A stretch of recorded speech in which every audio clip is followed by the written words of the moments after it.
the heart of Washington, D.C., where billionaires pull strings from penthouses overlooking the White House. What happens when a 24-year-old black waitress at the iconic Georgetown grocer says no to the spoiled heir of a media empire? It's a busy morning in the cafe. Fresh coffee brewing, tourists snapping pics of the Potomac, locals debating politics over sandwiches. Then the door slams open.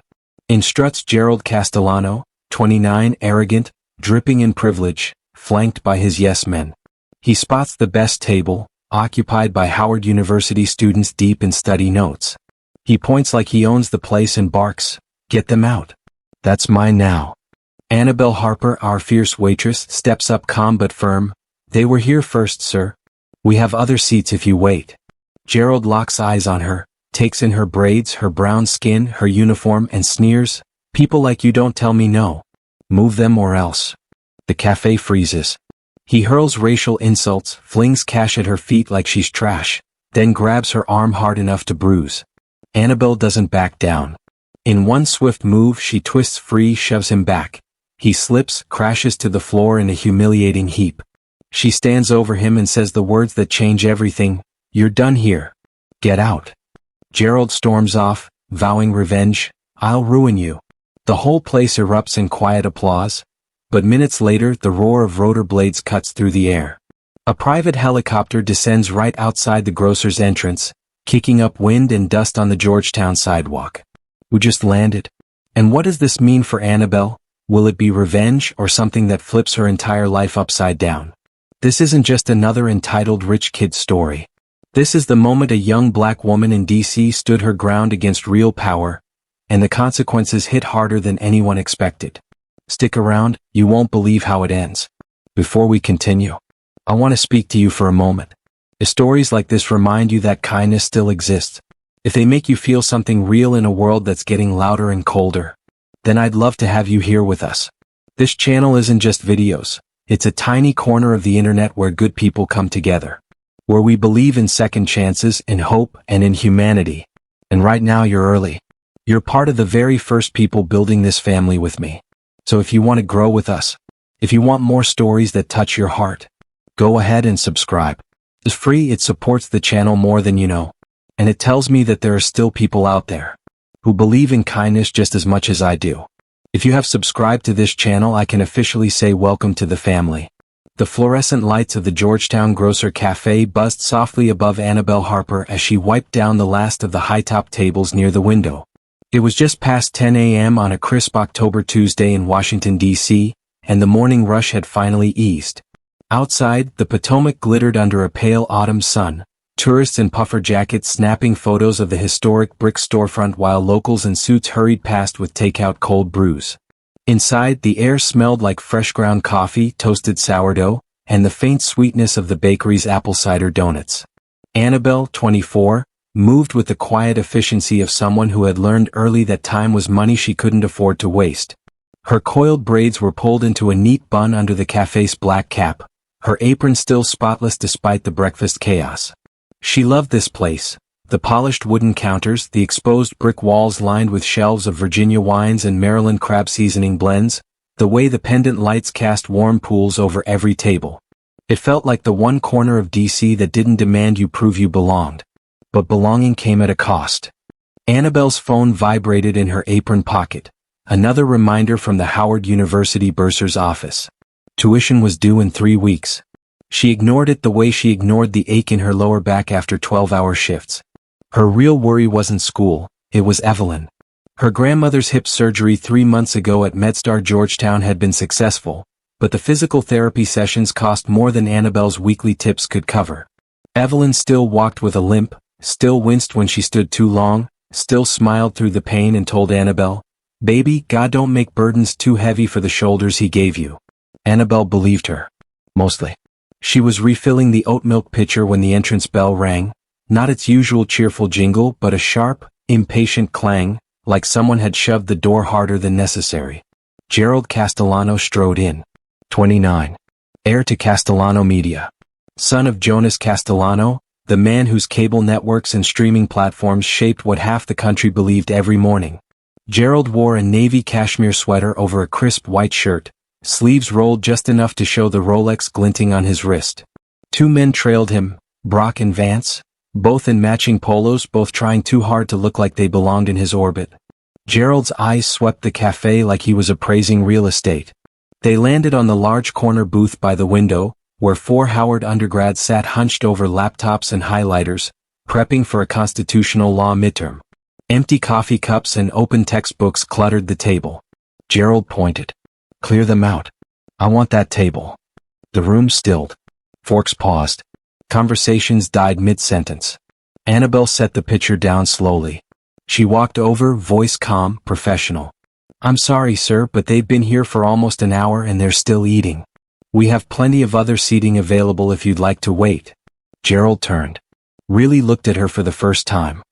His gaze traveled from her cap to her apron to her brown skin, then back to her eyes. His lip curled. "You must be new. Or slow. Do I look like I wait?" He leaned in slightly. "People like you don't tell me no. Move them.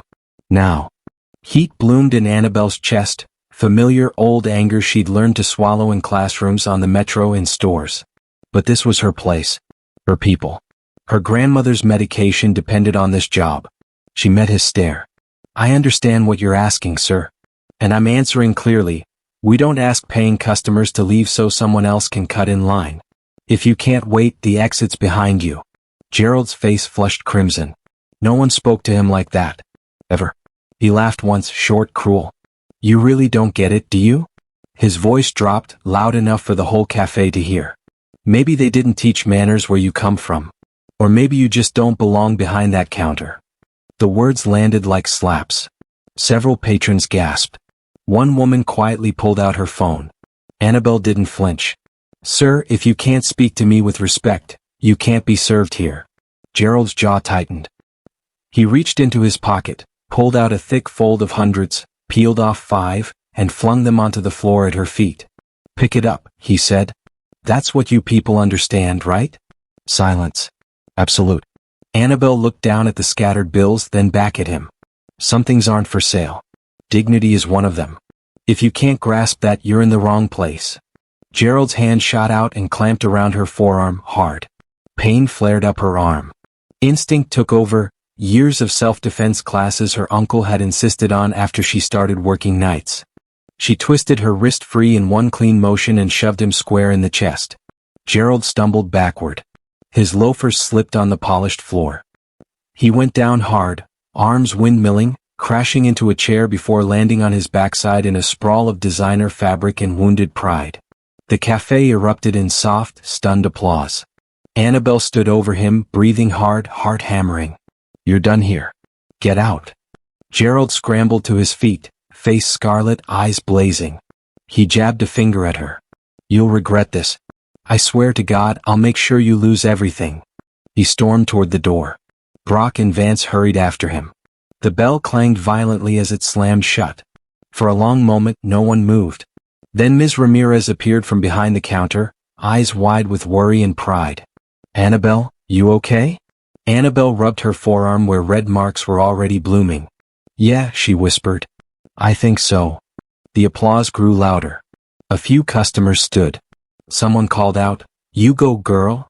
But Annabelle felt the weight settle in her stomach. Gerald Castellano didn't make empty threats. She slipped into the back room, needing a second to breathe. The tiny office smelled like coffee grounds and cardboard. She leaned against the sink, splashed cold water on her face. Her phone buzzed, once, twice, then nonstop. She pulled it out. Notifications flooded the screen. A video. Grainy but clear. Someone had filmed the whole thing. The caption already read, "Black waitress at Georgetown grocer humiliates entitled billionaire heir. Must watch." Views, 12K and climbing. Comments poured in. "Queen. This is why we need reparations yesterday. Gerald Castellano just got dragged and I'm here for it." But mixed in were darker ones. "She's gonna regret that. Bet she's unemployed by tonight." Typical entitlement from her kind. Annabelle's stomach dropped. Overnight hero to overnight target. Before she could process it, the roar of rotor blades thundered outside, low, close, shaking the windows. She ran to the back door and peeked out. A sleek black helicopter was touching down in the small loading zone behind the grocer, blades whipping dust and leaves across the alley. The side door opened. Jonas Castellano stepped out, silver hair, charcoal suit, presence like gravity. He didn't look angry. He looked curious. 2 security men flanked him, but he waved them back. He walked straight toward the cafe's rear entrance, eyes scanning until they found Annabelle standing in the doorway. "Miss Harper," he said, voice calm, measured, carrying the weight of boardrooms and late-night calls to senators. "I need to speak with you. Privately." Annabelle's mouth went dry. This was it. The hammer. But Jonas's next word stopped her cold. "I watched the video," he said quietly. "Every second of it. And I'm not here to threaten you. I'm here because what you did in there took courage most people in this city have forgotten how to have." He paused, studying her. "I'd like to invite you to Castellano Tower. Today. No strings, no cameras. Just a conversation." Annabelle stared at the man who could end her life with a single phone call. And for the first time since Gerald hit the floor, she felt something sharper than fear. She felt possibility. She nodded once. "Give me 5 minutes to change." Jonas gave the smallest smile. "I'll wait in the helicopter." As Annabelle turned back inside, heart racing, one thought burned brighter than the rest. Whatever came next, she wasn't going in as a waitress. She was going in as the woman who had just made a Castellano fall.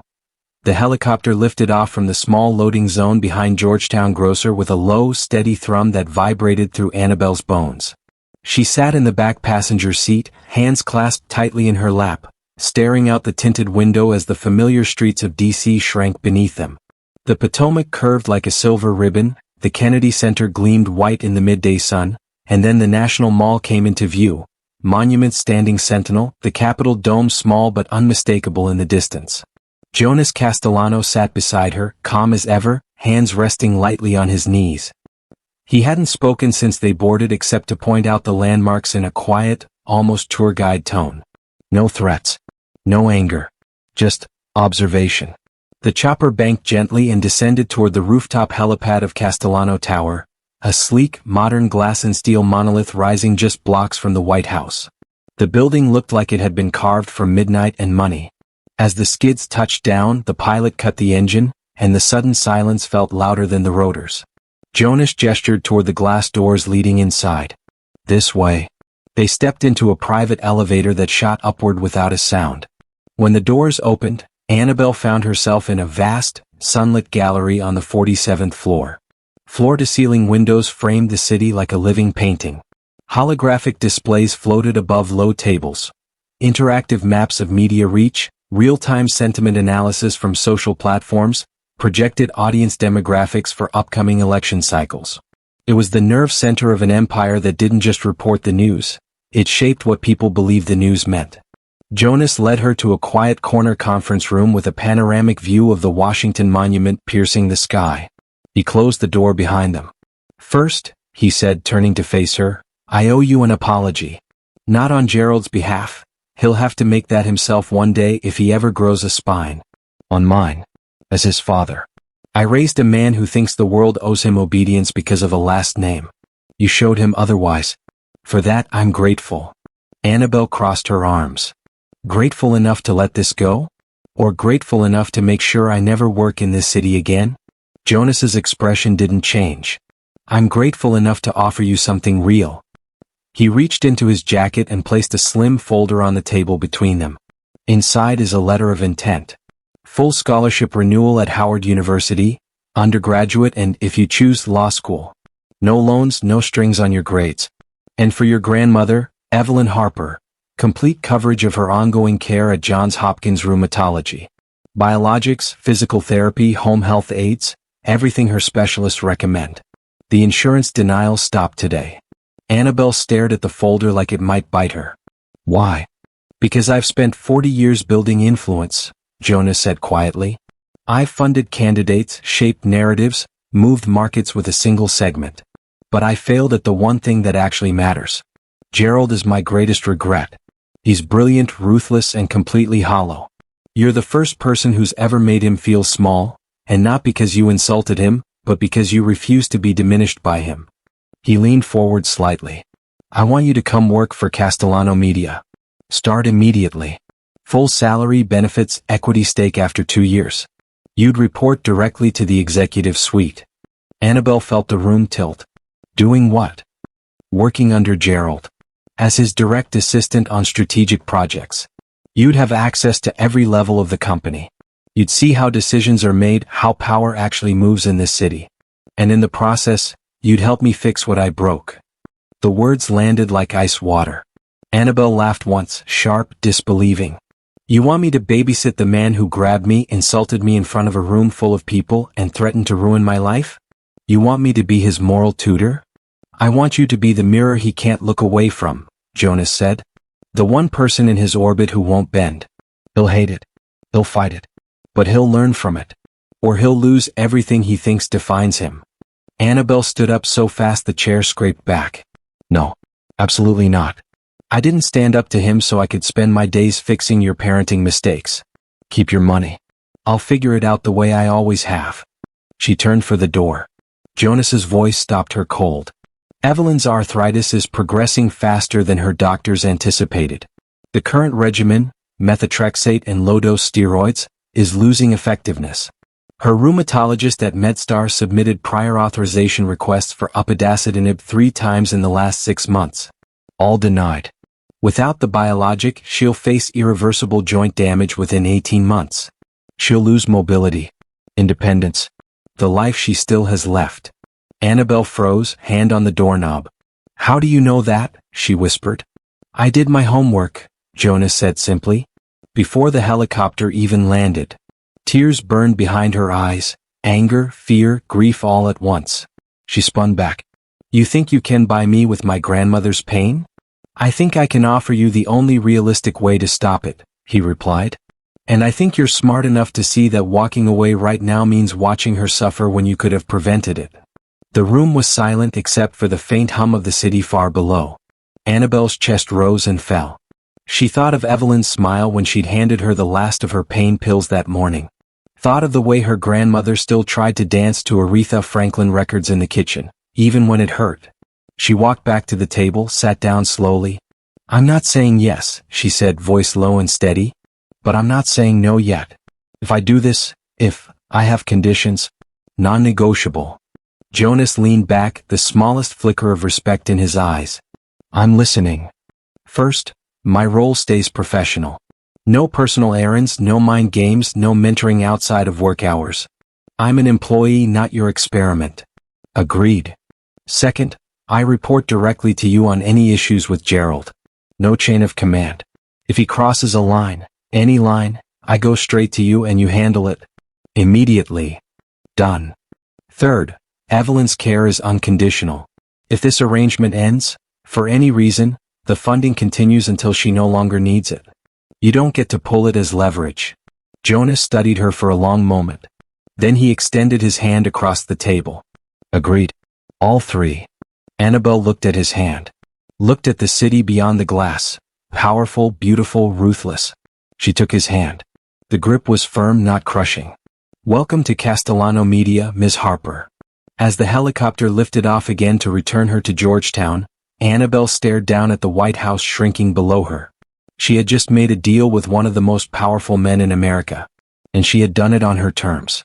But deep in her gut, she knew the real battle wasn't with Jonas. It was waiting for her on Monday morning in an executive suite, behind a desk that probably cost more than her entire apartment. Gerald Castellano would be there. And this time she'd be walking in as his equal. Whether he liked it or not. Monday morning arrived like a verdict. Annabelle stepped through the revolving glass doors of Castellano Tower at 7:45 a.m., the marble lobby echoing with the click of her low heels. The building smelled of fresh espresso and polished ambition, near enough to Capitol Hill that you could almost hear the faint murmur of congressional aides rushing past on the sidewalk outside. She wore a tailored navy blazer over a crisp white blouse, hair in a sleek low bun, carrying a leather portfolio Jonas had sent over the weekend. No uniform. No apron. Just her. Security nodded her through without a word.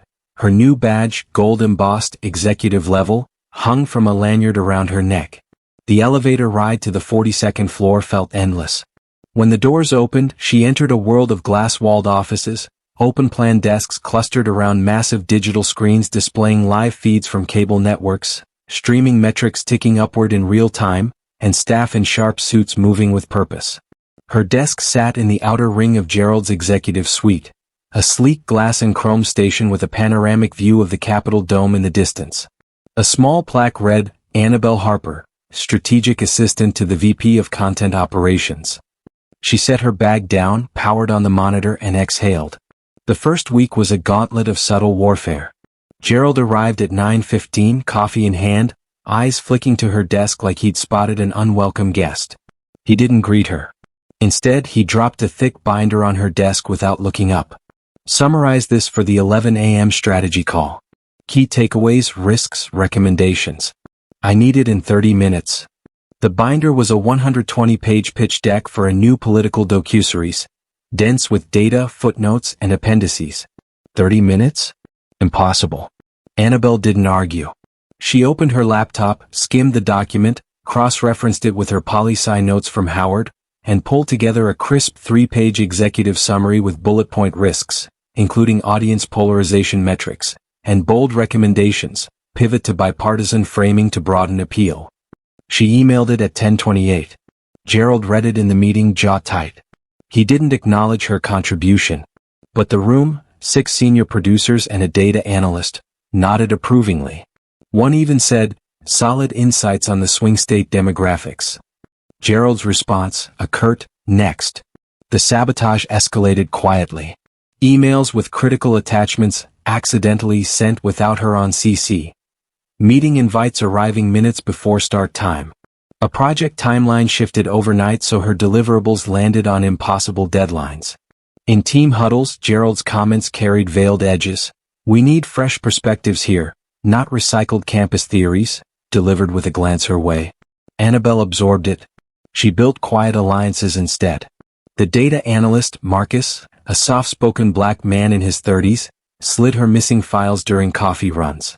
A senior producer named Elena, a Latina woman with sharp eyes, pulled her aside after one meeting. Don't let him rattle you. He's scared of anyone who doesn't kiss the ring. Annabelle drew on every poli-sci class she'd ever taken, campaign finance laws, media bias studies, audience segmentation models, and turned them into weapons. She flagged a potential FCC compliance issue in one of Gerald's pet projects. Jonas quietly intervened, killing the risky element. Her report started getting forwarded up the chain with notes like, thorough, forward-thinking.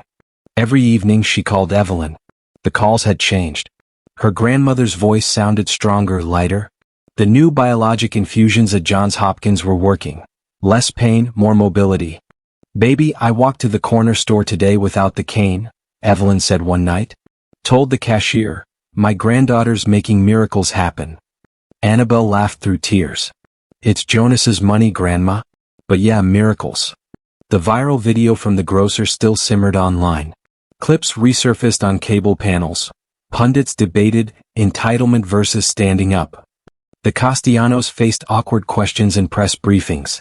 Jonas never mentioned it, but Annabelle sensed the pressure mounting. Then came the one-on-one. Gerald summoned her to his corner office at 6 p.m. on a Thursday, after most of the floor had cleared. Floor-to-ceiling windows overlooked the glowing Capitol. He sat behind a massive oak desk, sleeves rolled, looking every inch the prince of the empire. Close the door, he said. Annabelle did. She stood, not sitting until he gestured. He leaned back, fingers steepled. You're doing well. Too well. People are noticing. She waited. I'm prepared to make this easy for both of us. He opened a drawer, pulled out an envelope, and slid it across the desk. The 50,000. Cashier's check. Walk away. Today. No hard feelings. You get your grandmother's care funded anyway, Jonas gave his word. But you don't have to see my face every morning. The echo hit hard, money flung at her feet in the grocer. Same move, different packaging. Annabelle stared at the envelope. Then she reached into her blazer pocket, slowly, deliberately, and pulled out her phone. She tapped the screen once. A red recording icon blinked. Gerald's eyes narrowed. What the hell? Smile, Annabelle said calmly. You're on tape. Attempting to bribe an employee to quit after repeated harassment and sabotage. That's not just unethical, it's potentially illegal under DC employment laws. And I've got the whole thing.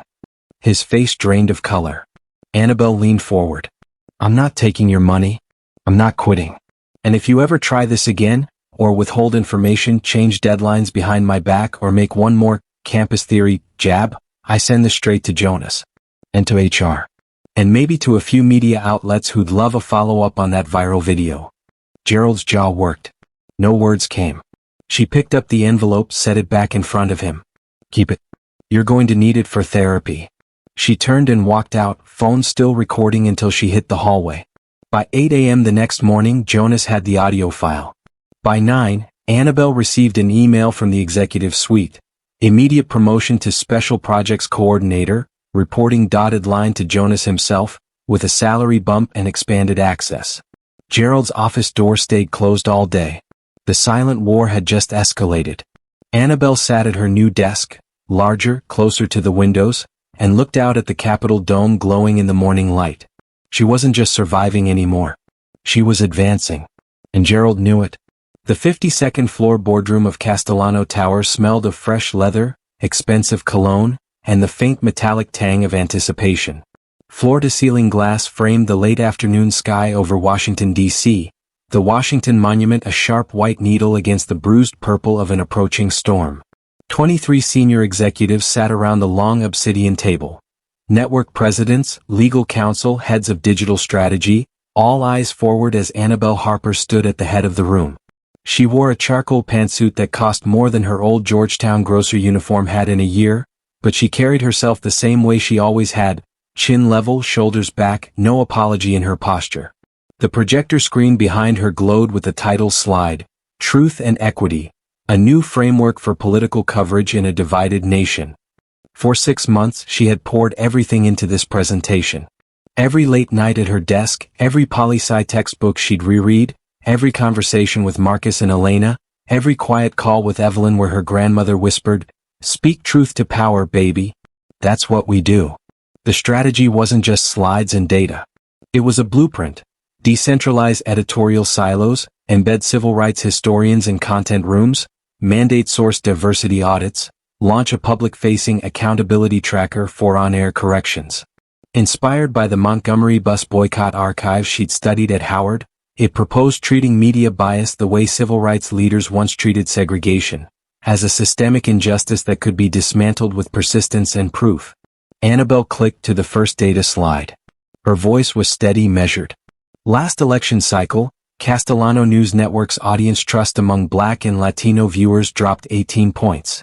That's not a marketing problem. That's a legitimacy crisis. If we want to remain relevant in the next decade, we have to stop pretending neutrality is possible when the starting line has never been equal. Heads nodded. A few took notes. Jonas Castellano sat at the far end of the table, arms crossed, expression unreadable. Gerald sat closer, directly across from her. His fingers drummed once, twice, then stilled. He hadn't spoken since she began. But his eyes hadn't left her face. She moved through the slides with precision. Audience segmentation models showing how polarized framing alienated entire demographics. Internal memo leaks from 2020 that had quietly shaped coverage. Projections showing a 22% trust rebound if the equity framework was implemented. She ended with a simple question on the final slide. Are we reporters of history, or architects of it? Silence followed. Then polite applause rippled around the table. Elena smiled openly. Marcus gave a small, proud nod. Jonas leaned forward. Compelling. Thorough.